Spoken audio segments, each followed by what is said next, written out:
présenter ces instants au Seigneur si vous le voulez bien. Seigneur éternel, nous voici devant toi à nouveau pour recevoir de toi la nourriture céleste dont nous avons besoin pour l'aujourd'hui de nos vies, pour notre marche dans ce monde impie, Seigneur, ce monde qui s'éloigne de plus en plus de toi, où l'apostasie prend de plus en plus de place. Seigneur, en ce qui nous concerne, nous voulons te rester fidèles par ta grâce.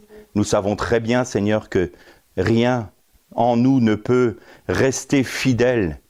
Mais toi, tu te proposes de manifester la vie du Messie par l'Esprit Saint en nous, pour nous garder dans ta main, pour nous garder fidèles, pour peu que nous acceptions de prendre le chemin que tu as emprunté, le chemin de la mort à soi-même, le chemin de l'abandon entier entre tes mains. Seigneur, c'est notre volonté, c'est notre prière. Veuille nous donner la nourriture maintenant, Seigneur, que tu as mis en réserve pour nous. Et en ce qui me concerne, Seigneur, je me place devant toi pour être juste un serviteur à tes pieds et qui soit pleinement inspiré par toi. Je veux être effacé devant toi, Seigneur, car tu es celui qui est manifeste, qui est glorieux et qui veut parler à son peuple. Et Seigneur, en nous souvenant que nous sommes dans la liberté pour entendre ta parole, pour chanter des cantiques, pour louer ton saint nom, pour te glorifier, Seigneur, nous voulons penser à tous nos frères qui n'ont pas cette liberté, tous nos frères qui sont persécutés, qui sont mis à mort, qui sont torturés, Seigneur, à cause de ton nom. Seigneur, nous te demandons de les soutenir, bien que nous sachions qu'il faille qu'il y en ait qui meurent en martyrs, Seigneur. Eh bien, nous te demandons, Seigneur, d'être à leur côté, que ton esprit les soutienne, que ton esprit les assiste, Seigneur, afin qu'à travers cette épreuve ultime, ils te restent fidèles et qu'ils reçoivent la récompense que tu leur as réservée dans ton règne. Seigneur, pose ta main sur chacun de nos frères qui sont dans la persécution, Seigneur. Nous ne voulons pas les oublier. Nous les portons dans nos cœurs, Seigneur, et nous les portons au trône de ta grâce, au nom de Yeshua. Amen. Je vous invite à ouvrir vos Bibles dans le livre de l'Exode, au chapitre 29, et on lira à partir du verset 1er, Exode 29, à partir du verset 1er. Voici ce que tu feras pour les consacrer, afin qu'ils exercent pour moi le sacerdoce. Prends un taureau et 2 béliers sans défaut, du pain sans levain, des gâteaux sans levain, pétris à l'huile, et des galettes sans levain, arrosées d'huile. Tu les feras avec de la fleur de farine de froment. Tu les mettras dans une corbeille et tu les présenteras dans cette corbeille en offrant le taureau et les 2 béliers. Tu présenteras Aaron et ses fils à l'entrée de la tente de la rencontre et tu les laveras avec de l'eau.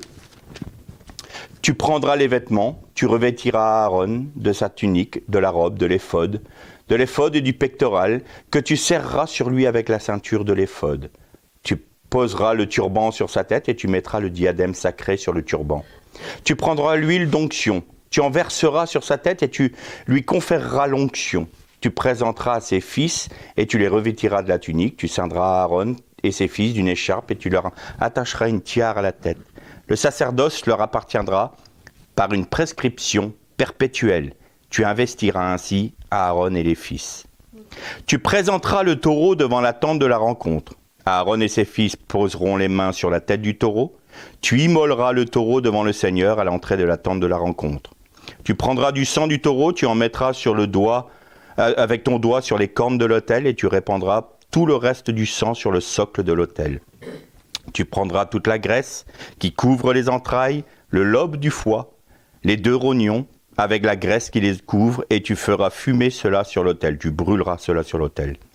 Mais tu jetteras au feu hors du camp la chair du taureau, sa peau et ses excréments. C'est un sacrifice pour le péché. Tu prendras l'un des béliers. Aaron et ses fils poseront la main sur la tête du bélier. Tu immoleras le bélier, tu prendras son sang, et tu en aspergeras le pourtour de l'autel.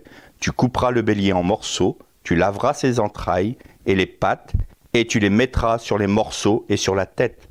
Tu feras fumer, tu brûleras, le bélier sur l'autel. C'est un holocauste que pour le Seigneur, une odeur agréable, une offrande consumée par les feux, pour le Seigneur. Tu prendras le 2e bélier. Aaron et ses fils poseront la main sur la tête du bélier.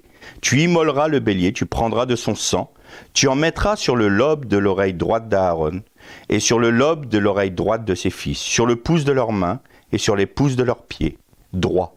Tu aspergeras du sang le pourtour de l'autel, tu prendras du sang qui était sur l'autel, et de l'huile d'onction, tu en feras l'aspersion sur Aaron et ses vêtements, sur ses fils et sur les vêtements de ses fils, avec lui.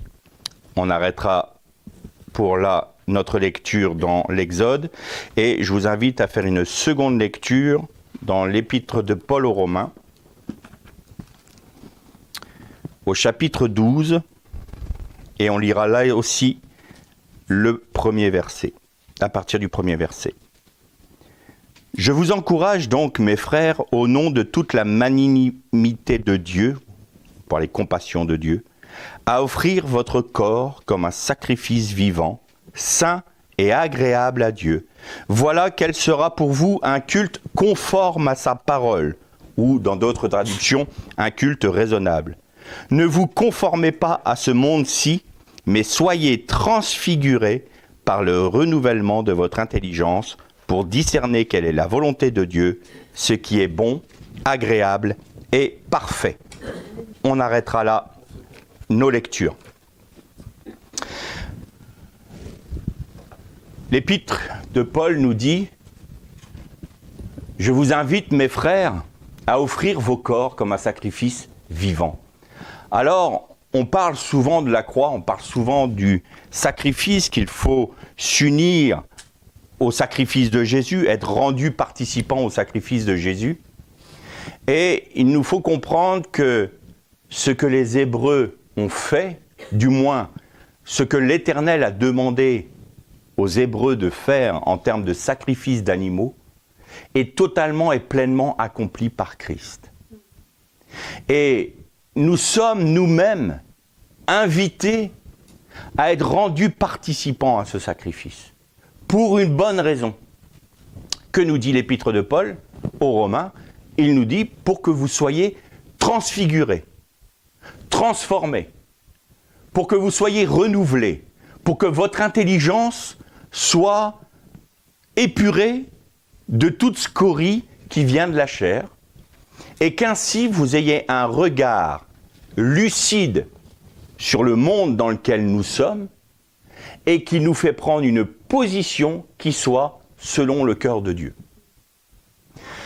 Si nous refusons cette œuvre de sacrifice qui nous est demandée, alors automatiquement, cette intelligence que nous avons, la tsechal, on dit ça en hébreu, c'est l'intelligence de l'homme.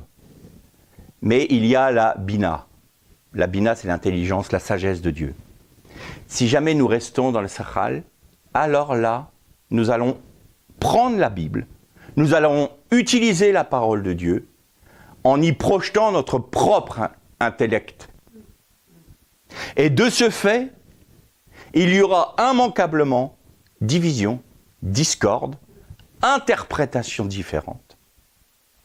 Interprétation exclusive et non plus interprétation inclusive. Qu'est-ce que j'entends par l'interprétation inclusive? C'est que à l'un et à l'autre, le Seigneur donne une sagesse qui fait comprendre sa parole dans une dimension, et les uns et les autres en étant unis par l'Esprit, nous avons cette plénitude de la sagesse de Dieu à travers sa parole qui nous est révélée par les uns et les autres. Mais quand c'est l'homme qui se saisit de la parole de Dieu, il l'interprète d'une manière, et la tendance naturelle de l'homme, c'est quoi? C'est de m'allier avec ceux qui pensent comme moi. Et nous allons essayer de nous réunir avec des personnes qui non seulement pensent comme nous, mais qui en plus doivent faire les mêmes expériences que nous.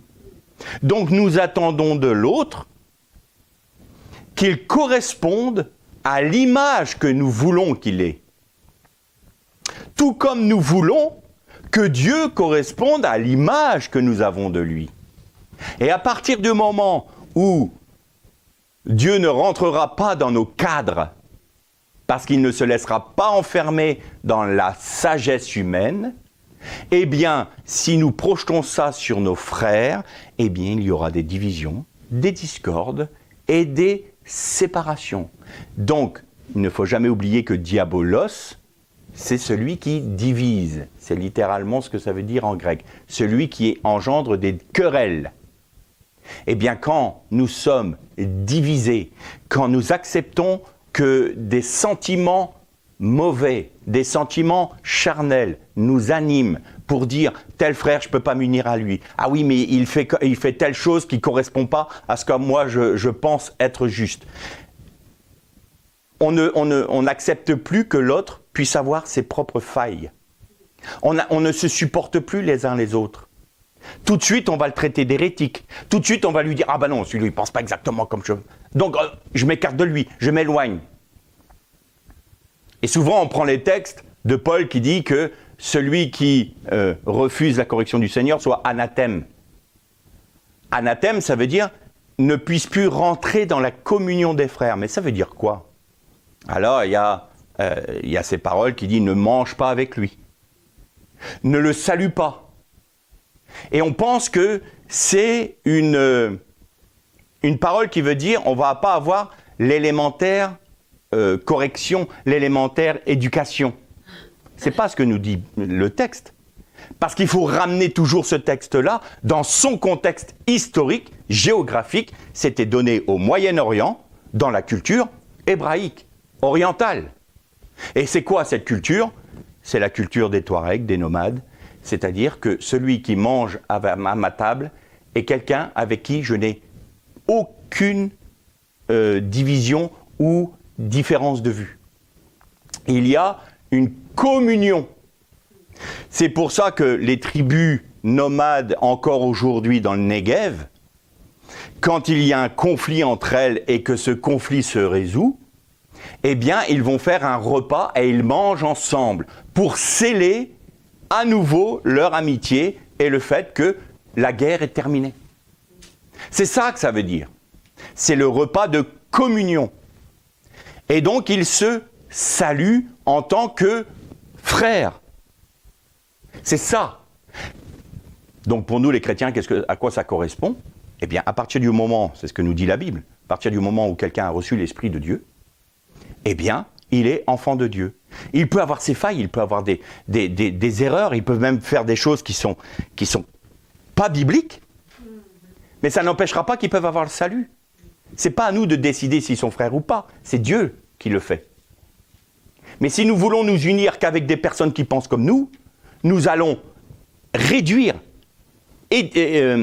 comment dire, on va rendre l'esprit étriqué.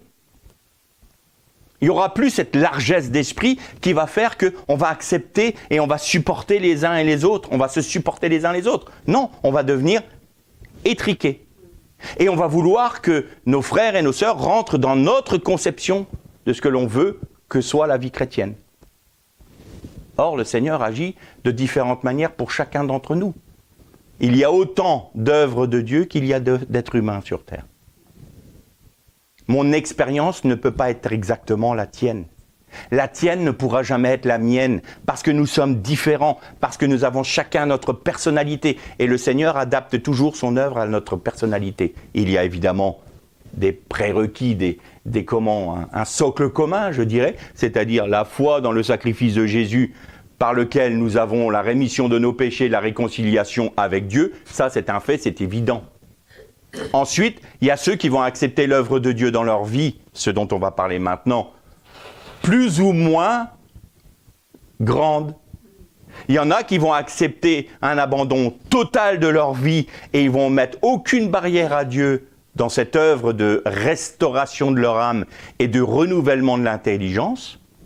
Et il y en a d'autres qui vont garder malgré tout des parts de leur vie.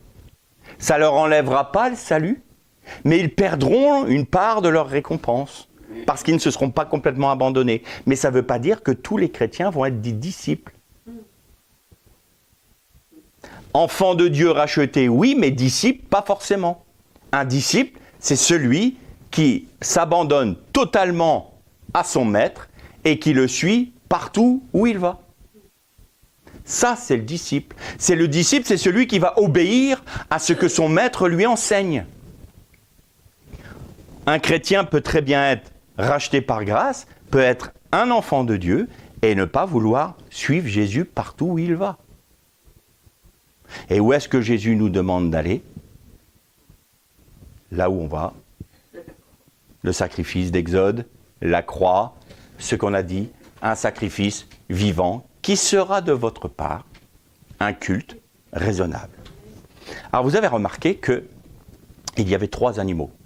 2 béliers, un taureau, et il y avait du pain, des galettes, et un gâteau. Alors, vous savez que dans la Bible, c'est pas pour faire joli, un pain, un gâteau, une galette, un qui est pétri, l'autre qui est arrosé d'huile, il y a toujours une raison. Et là, vous allez voir que l'Éternel demande à Moïse de commencer par ça. Tu feras du pain, azim. Donc, lechem, c'est pain, azim, c'est matzah. Nous, on va l'appeler le pain azim, mais les Hébreux vont l'appeler matzah. Et vous avez un morceau de matzah ici. Et vous remarquez une chose. La matzah, elle est striée, voyez, et elle est perforée. Et elle est perforée pour une bonne raison. C'est pour pas que la pâte lève. Parce qu'il ne doit pas y avoir de levain dedans. Un jour, je regardais ma femme faire du pain. Elle avait pétri et elle avait mis le plat juste devant la fenêtre de notre cuisine qui est au sud. Le soleil tapait bien dessus. Et la pâte est tellement montée qu'elle a soulevé le plat. Et là, on réalise que le petit champignon qu'est la levure, le moindre petit péché dans notre vie, va faire gonfler la nature charnelle de l'homme. Et va prendre une ampleur, il y a une force, et on va en parler tout à l'heure, il y a quelque chose de très dur, très lourd, très profond en nous, qui va faire que on va s'enfler d'orgueil. Et là, ça va amener quelque chose qui va être indigeste pour l'autre. C'est le péché. Un tout petit peu de levure, pas grand-chose, fait lever toute la pâte. Et donc là, pas de péché. N'acceptez pas le péché dans votre vie, nous dit le Seigneur. Et regardez quoi? C'est quoi l'échem? L'échem, c'est le pain rompu. Vous avez remarqué que Jésus est né à Bethléem. Il est né à la maison du pain. Il est né parce que l'incarnation, c'est le pain. Il s'est incarné, donc il est devenu le pain rompu. Je suis né, il est né à la maison du pain. Et ce pain devait être brisé. Et les stries que l'on voit sur la matzah correspondent à Ésaïe 53 qui dit que le Messie sera fouetté. Il sera lacéré. Et c'est les stries que l'on voit. Et vous voyez que c'est une matzah qui est cachère. Une matzah que les Hébreux mangent à tous les Shabbats. Tous les Juifs mangent cette matzah. Et percé veut dire aussi que, toujours Ésaïe 53, il sera percé. Et là, on nous parle de Jésus. L'échem, tu es le pain. Et le sacrifice commencera toujours par Yeshua. Il est celui qui est monté premièrement sur la croix. Il nous invite à le suivre. Mais c'est lui d'abord. Et c'est pourquoi l'Éternel commence par « Tu feras du pain sans levain », une matzah. L'échem, ça vient aussi de la racine lacham, qui veut dire combattre, vaincre, remporter la victoire. Donc là, nous voyons que Jésus a remporté la victoire sur la croix. Bien sûr, la matzah nous parle de ne pas avoir de levure du péché en nous, mais veut dire aussi, il y a une racine qui a une notion de s'écouler, quelque chose qui s'écoule. Là encore, la matzah percée fait que le sang de notre Messie a coulé sur la croix. Vous voyez qu'il y a toutes les significations qu'il y a dans l'hébreu, toutes les significations qu'il y a dans le texte. Ce n'est pas donné pour faire joli. Il y a une signification.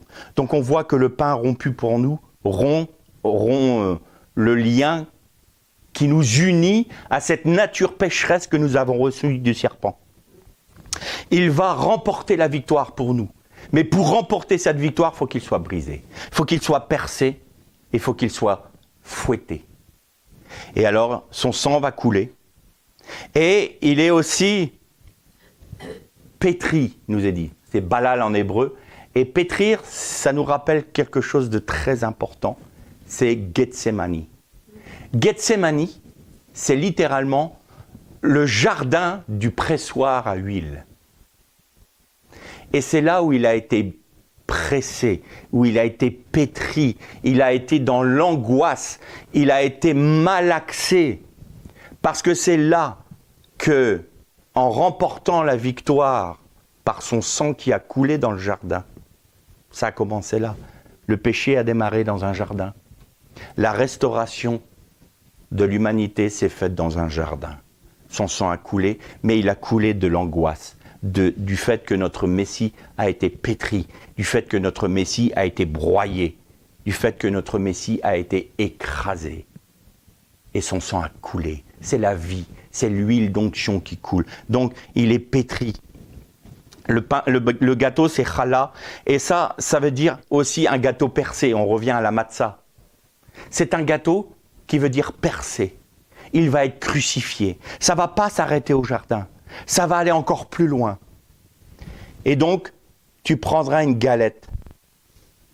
Rakik en hébreu. Et rakik, c'est très particulier parce que ça vient d'une racine qui veut dire cracher. On lui crachera dessus. Et Jésus, quand il a porté le patibulum, la pièce transversale de la croix, la foule crachait sur lui. Il a été percé, comme avec aussi la couronne d'épines, les clous. Il a été brisé, malaxé, rompu pour nous. Et vous remarquez que les galettes devaient être arrosées. Et arrosées, c'est Machar, qui donne Machiar. Il est oint. Et c'est parce qu'il est le pain de vie, rompu, percé, brisé, fouetté, parce qu'il a été pétri, parce que son sang a coulé, qu'il est oint par l'Esprit de Dieu. Et nous sommes appelés à être de la même nature que lui, parce que nous sommes nés de son côté. Et alors la parole nous dit, et tu le mettras dans une corbeille. Tu présenteras ce pain-là, ces gâteaux-là, ces galettes-là. Tout cela, tu vas le présenter dans une corbeille. Et la corbeille, c'est sal en hébreu. Et sal, ça vient de la racine salal, qui veut dire s'élever et être exalté. Et qu'a dit Jésus à ses disciples en allant vers Jérusalem? Il faut que le Fils de l'homme soit glorifié. Il faut que le Fils de l'homme soit élevé. Et l'élévation du Fils de l'homme, ce n'était pas être élevé dans la résurrection. La résurrection est une conséquence de son élévation. Sa glorification, c'est quand il a été placé sur la croix. C'est quand il s'est rendu à tel point serviteur de sa créature, de sa création, qu'il a été élevé et exalté. Et donc, l'Éternel disait à Moshe, il faudra que tu présentes ces galettes, ces pains et ces gâteaux dans ce panier en même temps que les taureaux, parce que c'est que sur cette base-là que le sacrifice du taureau et que les sacrifices des béliers pourront avoir une valeur éternelle. C'est parce que Yeshua sera passé en premier que le bénéfice du sang des animaux que vous allez accomplir d'une manière perpétuelle. C'est étonnant, perpétuelle. Et pourquoi ça ne l'est plus aujourd'hui? On va l'expliquer tout à l'heure. C'est perpétuel pour vous. Mais elle n'aura de la valeur que s'il y a cette corbeille-là. Si tu ne présentes pas cette corbeille-là, alors il n'y aura pas de validation du sacrifice des animaux. Et vous avez noté que la chair, les excréments, la peau, devaient être en dehors du camp, brûlés en dehors du camp. Parce que quel est l'objectif? Quel est l'objectif du sacrifice? Eh bien, c'est que tu vas prendre la graisse. Elle va aller sur l'autel. La graisse, c'est ce qui est succulent, ce qui est le meilleur. C'est-à-dire que le fait que tu te places sur l'autel tu vas avoir des entrailles, parce que la graisse était autour des entrailles. Et cette graisse-là va typifier l'œuvre de Dieu pour tes entrailles. Elles vont être lavées. À un moment, le texte nous dit, tu laveras les entrailles. On en a parlé dans une méditation précédente. Tu laveras les entrailles à l'eau et tu les placeras sur l'autel du sacrifice. Avec la graisse, avec les jambes du bélier. Et le sang devra couler sur l'autel. Et c'est le sang qui va sanctifier l'autel. Donc c'est le sang de Yeshua qui sanctifie pour nous l'autel sur lequel nous nous plaçons. Nous ne sommes pas purs par nous-mêmes. Nous sommes purifiés et sanctifiés que parce que le sang de Jésus a coulé. C'est pour ça que si nous y allons, non pas sur la base du sacrifice de Jésus, c'est-à-dire d'être rendu participant à son œuvre à lui, et que nous voulons obtenir le salut et la grâce de Dieu par nos propres œuvres, nous ne pouvons pas être agréés par Dieu. Nous ne pouvons pas mériter le salut, nous ne pouvons pas mériter, le statut de disciple. On ne peut pas l'atteindre par nous-mêmes, ce n'est pas par nos sacrifices, ce n'est pas par nos œuvres, ce n'est pas par nos mortifications. Ce n'est pas possible, pourquoi ? Parce qu'il n'y a pas la corbeille de pain, de gâteaux et de galettes. Nous la mettons de côté. Et nous disons, Seigneur, je vais mériter pour toi, je vais faire ça pour toi, je vais me mortifier pour toi. Et la chair peut très bien être très religieuse. Bien plus religieuse que ce que le Seigneur nous demande. Et on va vouloir obtenir la récompense de l'œuvre de Jésus à la croix par nos propres forces. Et ça ne fonctionnera pas. Nous serons toujours dans la défaite. Nous serons toujours dans le combat qui va faire que nous trébuchions en permanence. Qu'est-ce qui va faire que nous ne trébuchions pas ? C'est que dans cet acte d'abandon sur la croix de Dieu, sur la croix de Yeshua, nous réalisons que nous sommes morts. Mais mort. Un mort ne réagit pas. Un mort ne pense pas. Un mort ne raisonne pas. Un mort n'a pas conscience de son environnement. Un ressuscité, oui. Mais un ressuscité par le sang de l'agneau. Et vous remarquez, je crois que c'est au verset 21, il est dit que il fallait que le sang soit versé avec de l'huile d'onction. La puissance du sang de Yeshua se manifeste dans notre vie par l'Esprit Saint. C'est l'Esprit Saint qui rend puissant le sang de l'agneau en nous. C'est-à-dire que non seulement il nous purifie, non seulement il nous sanctifie parce que nous sommes sur l'autel, mais c'est plus que ça, le sang c'est le siège de l'âme. Donc, nous ressuscitons par l'âme de Jésus. Vous m'entendez souvent dire que notre moi est notre pire ennemi. Mais à ce moment-là, nous avons un autre moi, le moi du Mashiach. Et alors nous sommes une nouvelle création. Nous sommes une nouvelle création par grâce, pas par mérite. Impossible. Et alors, tu laveras les entrailles, kérev en hébreu, qui veut dire tes sentiments, tes émotions.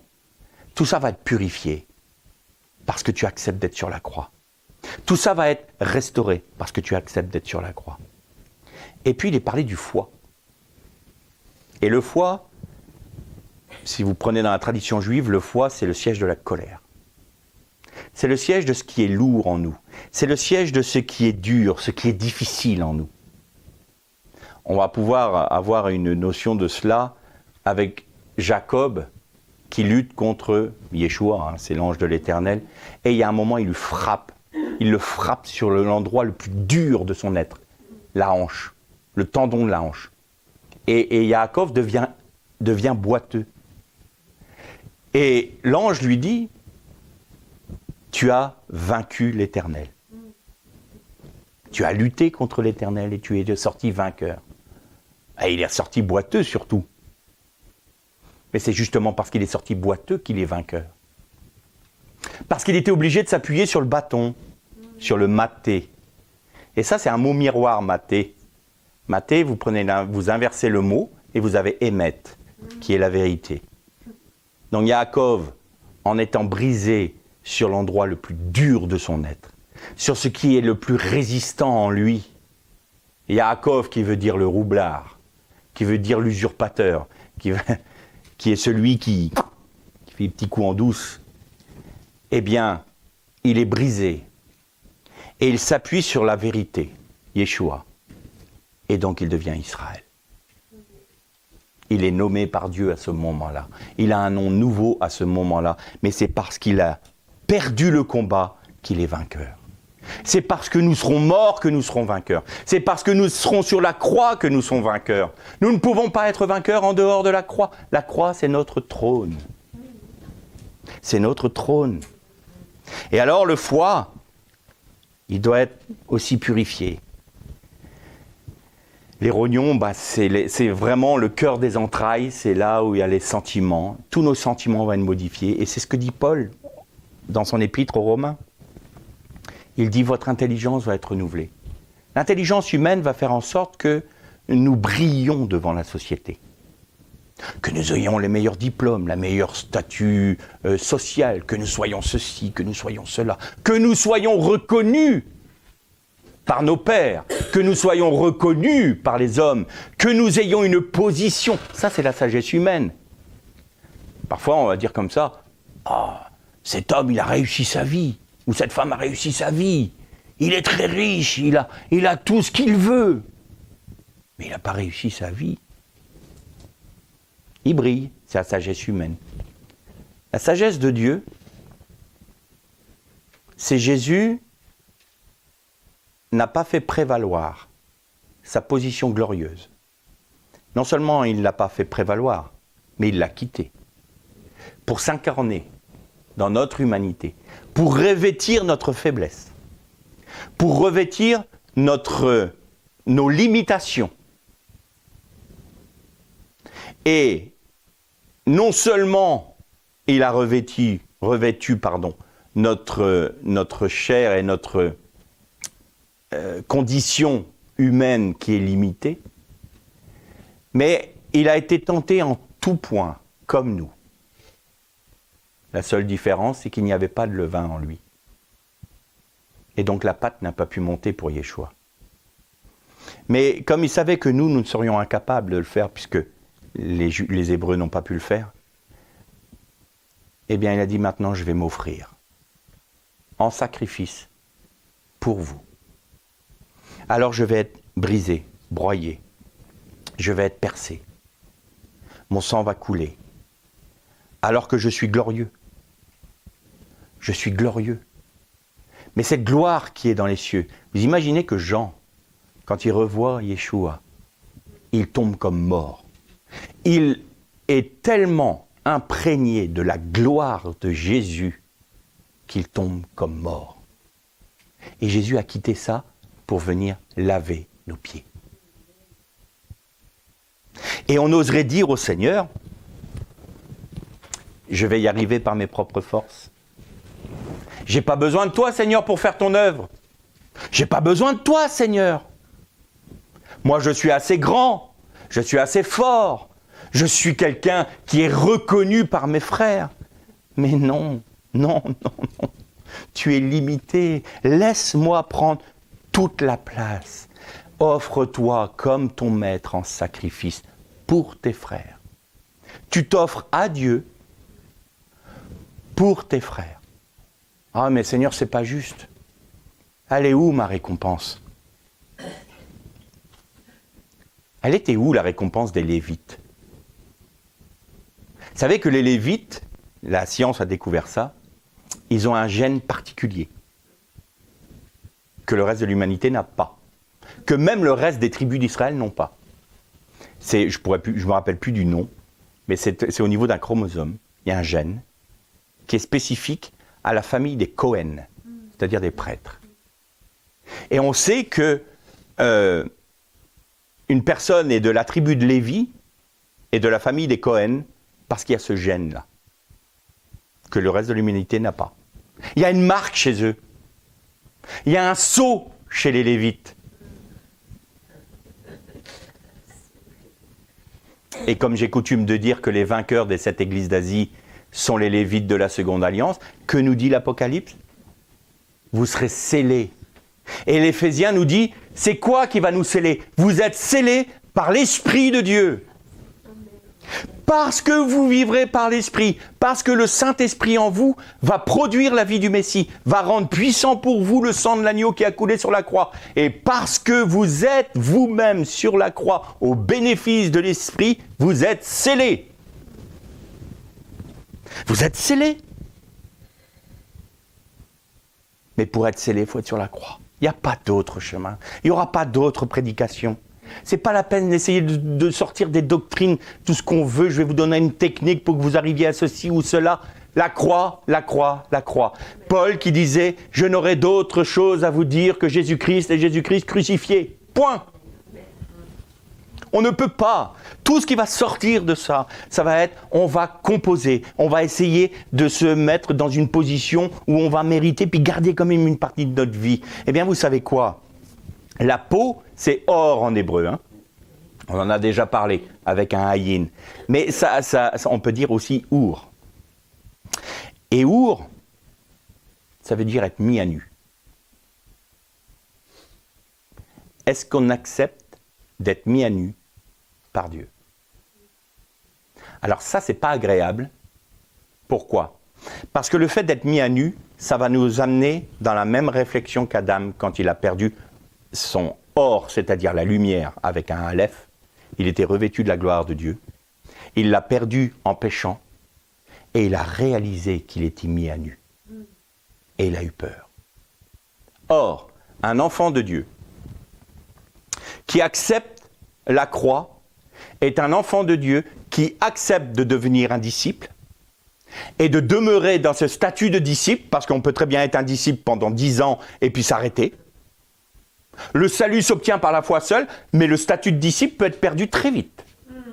Et c'est pourquoi Paul disait, oubliant ce qui est derrière et tendant vers ce qui est en avant, espérant, si je puis, avoir part à la résurrection d'entre les morts. Ça veut dire que la récompense des Lévites, dont je parlais tout à l'heure, c'était pas la terre. Il n'y avait rien qui s'attachait à la terre pour les Lévites. Le seul héritage des Lévites, c'était Dieu lui-même. Et pourquoi le seul héritage des Lévites, c'était Dieu lui-même? Parce qu'ils n'avaient pas participé au péché du veau d'or. Celui qui accepte de ne pas rentrer dans l'idolâtrie, et surtout la première de toutes, on va dire, oh, idolâtre, on ne va pas aimer une doctrine. Non, non. Le premier Dieu que nous servons, c'est nous-mêmes. C'est nous-mêmes. Et pourquoi on le sert?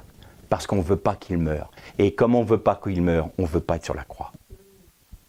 On ne veut pas être restauré. On ne veut pas que notre intelligence soit renouvelée. On ne veut pas que ça soit l'Esprit du Christ qui nous anime. On a peur d'être perdu en lui. Nous n'avons pas suffisamment foi en lui pour se perdre dans son amour. Alors on veut garder notre position. On ne veut surtout pas être mis à nu. Parce qu'on a peur de voir ce que nous sommes réellement aux yeux de Dieu. Mais c'est ça qui est salutaire. Et le Seigneur va dire, laisse-toi être mis à nu. Parce qu'à ce moment-là, tu vas voir ton état. Et moi, je te donne la solution à ton état. Parce que dehors, avec un œil, tu vas voir comment tu es. Mais tu vas voir aussi, je vais te montrer la croix. Je vais te montrer le sacrifice de Jésus. Je vais te révéler ce qu'est cette corbeille de pain, de gâteau et de galettes. Je vais te révéler que tout est accompli en lui et que tu as juste à te mettre dans cette même position. Alors, c'est la vie du Christ qui va se manifester dans ta vie. Tu seras une nouvelle création. Tu seras de la même nature que mon fils. Et en étant de la même nature que mon fils, tu as part à sa gloire. Ça, c'est l'héritage des Lévites. C'est l'héritage des vainqueurs. C'est la récompense dont parle Paul aux Corinthiens. Ils seront sauvés comme à travers du feu. Mais les autres auront leur récompense. Et alors, les excréments, il y a deux termes. Il y a shikutz, mais il y a aussi peresh. Et peresh, c'est une notion assez intéressante parce que ça veut dire que c'est quelque chose qui est séparé. C'est quelque chose qui est clarifié. Quelque chose qui... Voilà, on a fait la distinction. Ça veut dire quoi? Eh bien, vous avez la distinction entre ce qui est de Dieu et ce qui est de votre chair. Et donc, ça va séparer Les excréments, c'est ce qui ont séparé les parties nutritives d'un aliment pour le bien de notre corps et les déchets.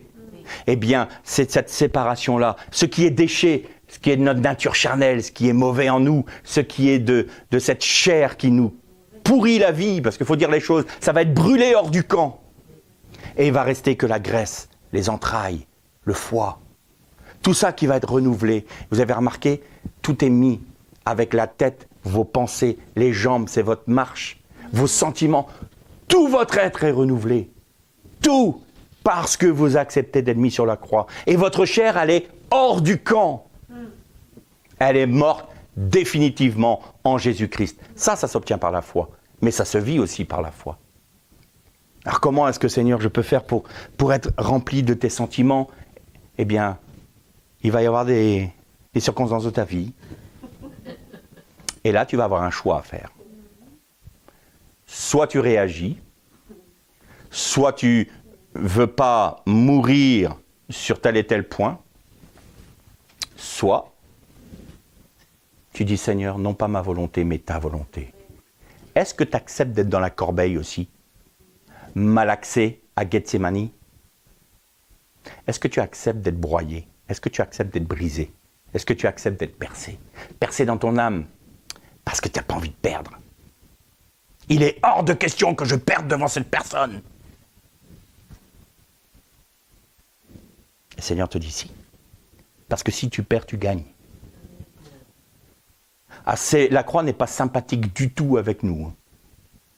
Faire croire que la croix ne fait pas souffrir, faire croire que la croix c'est une balade de santé, ça c'est complètement faux. Les clous, on les sent. Les couronnes d'épines, on la sent. Les lacérations du fouet, on les sent. Dans notre âme, dans notre chair. Mais celle-là, il y a une sentence de Dieu, la mort, point. Nous, on doit se mettre au diapason de la sentence de Dieu. Tu as décidé que c'était la mort pour ma chair, qu'il en soit ainsi, amen. Point. On ne rajoute rien. On accepte la sentence de Dieu. Et là, vous avez marqué que le sang du bouc, donc ça c'est pour le péché, vous avez vu, pour le péché et pour la consécration. C'est-à-dire que d'abord le péché c'est le taureau. Pourquoi un taureau? Vous savez que la lettre Aleph c'est une tête de bovin. Dans les signes proto-sinaïtiques de l'hébreu, c'était une tête de bovin. Et ça représente toujours Dieu. C'est pour ça qu'il y avait un veau d'or aussi. Mais à leur image. Parce qu'ils ont fait dire, Aleph c'est Dieu, oui, mais alors le Dieu que nous on a l'habitude de voir, qui était Apis en Égypte, avec le disque solaire entre les cornes. Donc on va garder quand même une idolâtrie, notre image de ce qu'on fait de... Non, l'Éternel dit, je veux me révéler tel que je suis. Et pourquoi le taureau pour les Kohen, les Kohanim? Parce que, comme il représente ceux qui vont faire le sacrifice pour Jésus, Aaron va devenir Dieu pour le peuple. Il a une tiare. Et il y avait Saint est le nom de l'Éternel, Adonai, le tétragramme sur cette tiare-là.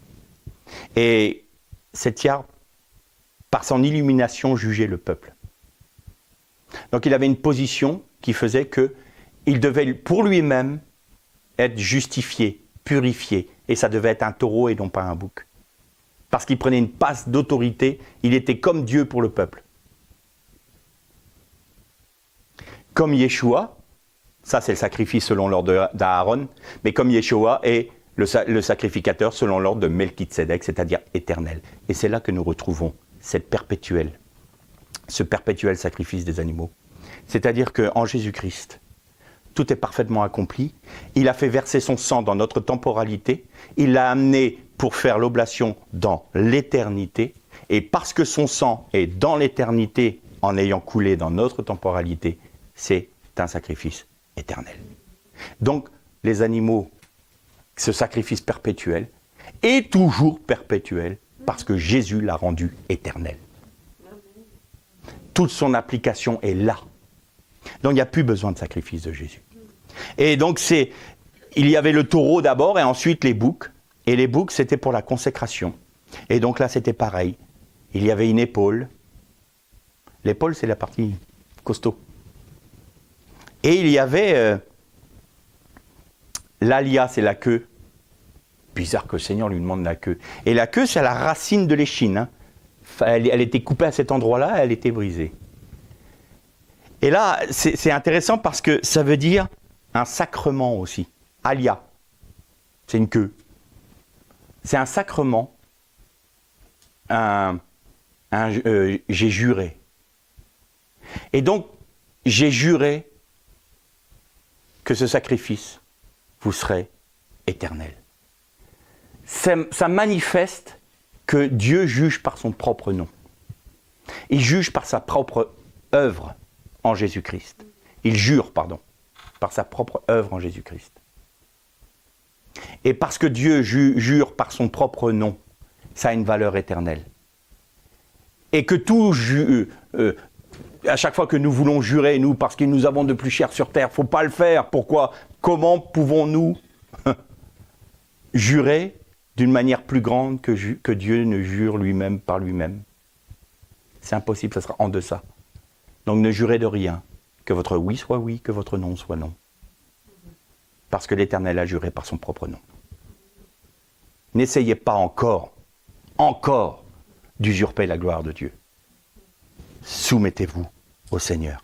Et donc, ils avaient du sang sur le lobe de l'oreille. Ça voulait dire que ils allaient écouter. Mais écouter, c'est Shema. Shema Israël. Mais Shema, ça veut dire aussi celui qui écoute, qui prête attention et qui obéit. C'est pas simplement entendre. Je peux entendre une conversation, puis ou entendre un son. Non, c'est j'écoute attentivement et je me conforme tout de suite au commandement que je viens d'entendre. Ça, c'est Shema Israël. C'est pas écoute Israël, t'es l'Éternel et ton Dieu. C'est écoute, comprends et obéis, car l'Éternel est ton Dieu. Ça, c'est l'oreille. Ensuite, le pouce de la main droite, le pouce du pied droit, c'est l'action et c'est la marche.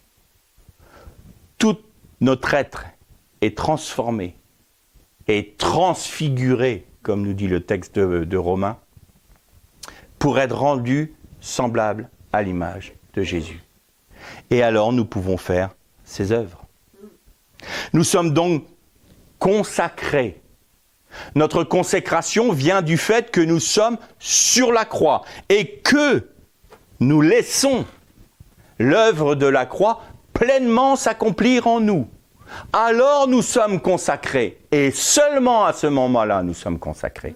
Et ça vient de la racine malé qui veut dire quoi ? Être accompli, être rendu parfait, être complété. Voilà. Et là, nous sommes en total bénéfice du sacrifice de Jésus, du salut jusqu'à la consécration. Et le message que je veux laisser, ou que je pense que le Seigneur veut laisser sur nos cœurs aujourd'hui, c'est ne restons pas au milieu du gué. Le salut, nous l'avons. Je crois simplement que Jésus est mort pour moi. Je me suis repenti de mes péchés. Vraiment. Pas prière en l'air. On est convaincu de péché, de justice et de jugement. Seigneur, je te demande pardon parce que je suis séparé de ta grâce. Je suis séparé de mon Père et la solution est dans ton sang. J'ai le salut. Mais il ne faut pas s'arrêter là. Maintenant, notre objectif, c'est la consécration. Notre objectif, c'est d'être rendu semblable à notre Maître. Que d'être des disciples qui le suivent partout où il va.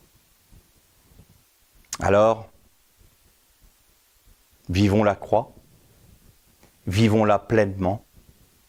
Ça implique un abandon non seulement total, mais ça implique aussi que nous allons perdre.